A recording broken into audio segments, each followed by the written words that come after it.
आज जनपद उधम सिंह नगर के जसपुर में कांग्रेसी कार्यकर्ताओं ने जसपुर विधायक आदेश सिंह चौहान के नेतृत्व में चंपावत में नाबालिग किशोरी के साथ हुए दुष्कर्म के मामले में प्रदेश सरकार के खिलाफ जमकर एवं नारेबाजी करते हुए प्रदर्शन किया।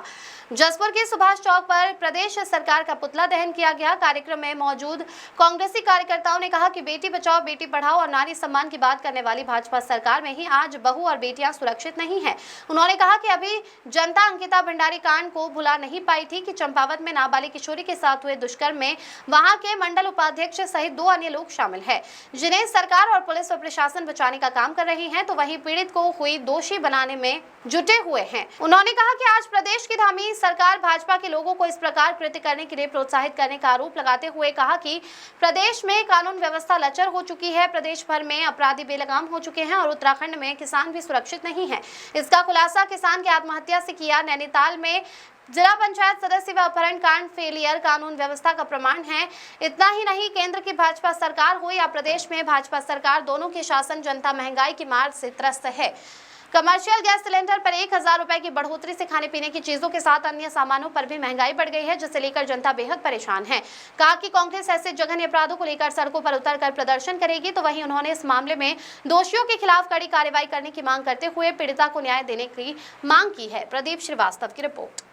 आए दिन उत्तराखंड में बेटियों के साथ कई घटनाएं घटती रहती हैं। अभी चंपावत में एक नई घटना घटी नाबालिग बच्चे के साथ, जबकि पुलिस ने लीपापोती की। पहली बार ऐसा देखा गया है कि एसएसपी और डीएम और सीएमओ एक साथ प्रेस कर रहे हैं। भाई, अगर पुलिस ने सही केस खोला है तो एसएसपी का रोल था, खाली वो अपनी बात रखते।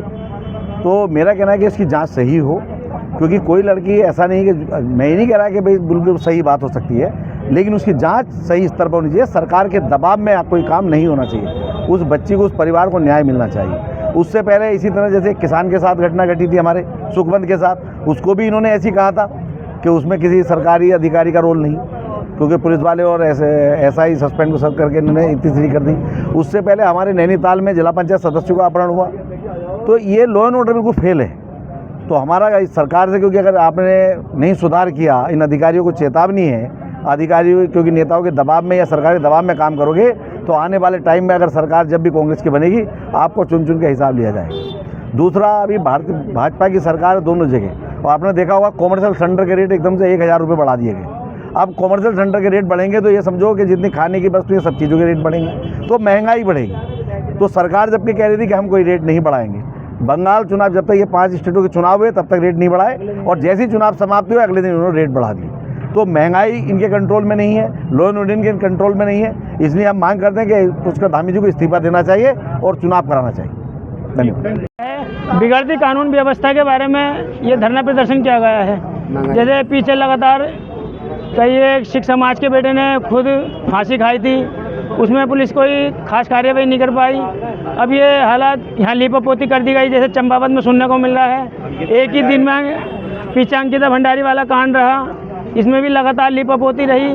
कई मामलों में लगातार पुलिस प्रशासन केस खोलने में सक्षम नहीं हो पा रहा है, और लगातार उत्तराखंड की पुलिस व्यवस्था बिगड़ती जा रही है, और यहाँ महंगाई लगातार बढ़ रही है। ये सिलेंडर के दाम गरीब आदमी के लिए बड़ा दिक्कत महसूस हो रही है। जो मजदूरी करने वाले लोग हैं या छोटे छोटे रेस्टोरेंट ढाबे वगैरह चलाने वाले लोग हैं, जो 1000 कमाते हैं, और 2000-1500 रुपये सिलेंडर का रेट वैसे ही लगातार बढ़ रहा है। इसके खिलाफ, महंगाई के खिलाफ हमारा ये धरना है, और कानून व्यवस्था में सुधार पैदा हो, जो इसके लिए खास प्रोग्राम है।